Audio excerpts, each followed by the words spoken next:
maging acceptable sila sa peers nila, which is not correct. Bakit? Kung ganun kayo, you don't believe that God made you unique. Yan.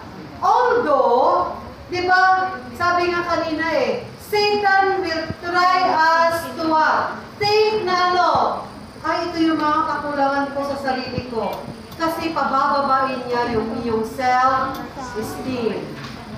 Ano sabi ng Panginoon? Since we are uniquely made, dapat magkaroon tayo ng confidence. Pero huwag namang overconfident. Diba? Meron iba naman nasobrahan ang kanilang confidence ay iba rin kung sobra ang confidence. Okay. Sabi diyan, our brains work differently, so we learn and respond differently too. Ayan, ito na. Meron kayo ulit kukunin dyan. Yung isang kanina, may kulay. Kung blue yung kinuha nyo, blue rin yung kunin nyo dyan.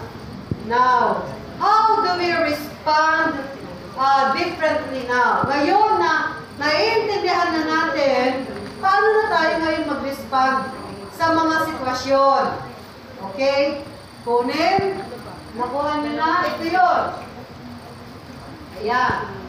Ito yun. Okay? Meron na kami.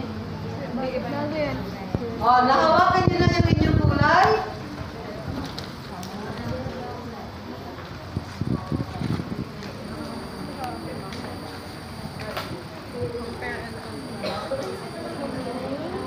Alright. Kanina, di ba, sa mga blue. Di ba, sa una pa lang sa blue, sabi kanina, you like to argue and debate, di ba? Ayan. Tingnan ninyo. Anong gagawin ninyo kapag blue kayo para maiwasan yan? You learn best by what? Listening and thinking through ideas. May tanong, sa pinuntahan namin. Alam niyo ang tanong, paano daw kung lahat sila puro blue? Nagamit na kayo ng ganito na, alam niyo, meron kami napuntahan na church noon. Yung members ng church board ay maraming blue. Kaya anong mangyayari pag maraming blue? Ay, pagalingan yon. Walang magpapatalo. Pero sabi dito, we learn best when we listen. Isipin natin, hindi lahat sa lahat ng pagkakataon ay tayo ang masusunod. Diba? Kasi kung puro tayo na lang masusunod, syempre demanding ka nga, very strong ang personality. Kaya hindi pa payag na. Pero may times din na dapat makinig tayo. If you're yellow, alam nyo, if you want to learn best, ang gusto ng mga yellow, teachers who recognize my need for creativity and room to do things my way are my favorites. Kung bibigyan natin, sabi rito, mga anak, tingnan nyo parents who recognize my need for creativity and room to do things my way are my favorites. Pag kayo ay yellow, gustong-gusto nyo pala yung nare-recognize yung inyong interest.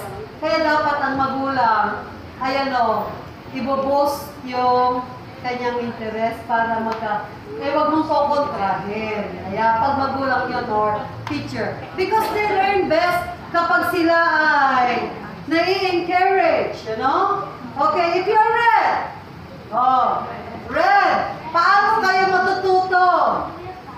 Diba ang mga red ayaw nila ng changes, yung okay lang sa kanilang routinous lifestyle. Pero sabi dito, moving around helps me remember what I am learning.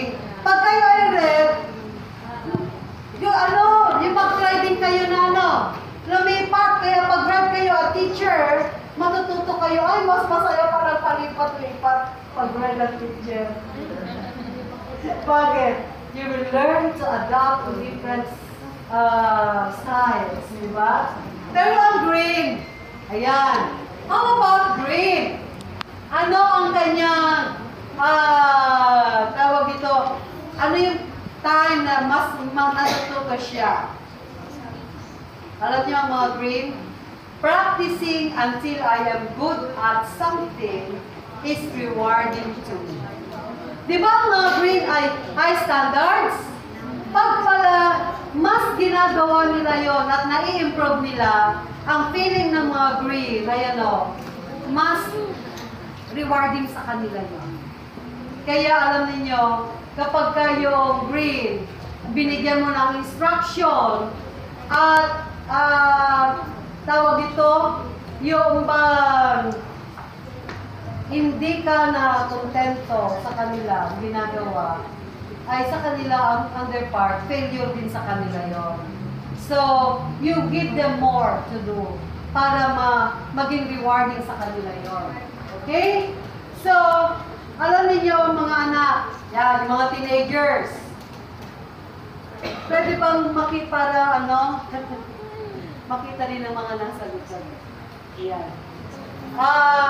Sabi rito ay, not only are each of us different, but guys and girls' brain are different too. Anong ibig sabihin nito? Ayan.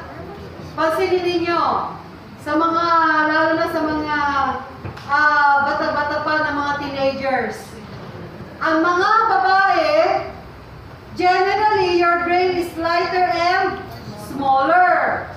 Left brain develops sooner. Ano yung left brain, Karina? Di ba yung blue and green? Di ba? Yung left brain?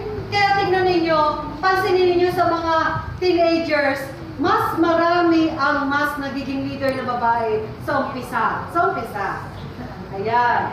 And they are better at long-term planning and more articulate and read better sooner. Kaya mas maagang magbasa ang mga babae. Sa mga lalaki naman, they are better at setting and achieving goals. Ayan. More visual sila, kaya mga teenagers, mas nakikita nila ang ganda-ganda naman ng kaklase namin. Ayan. Kasi, more on visual sila. Kaya pag teenager pa lang na lalaki, more sila sa outward appearance. Ayan. Use less energy per second that a girl's brain does. Mas nagpo-consume ang mga babae ng mas marami kaysa sa lalaki. They are better at short-term planning and find it harder to sit quietly and pay attention to someone talking. Kaya ang mga babae, pag nasa upuan lang yan, behave lang yan. Pero ang mga lalaki, hindi mapakali. Tayo ng tayo. Kaya yung teacher at parent na hindi naiintindihan yung sitwasyon, pagagalitan na. Pero that's how their brain works, no?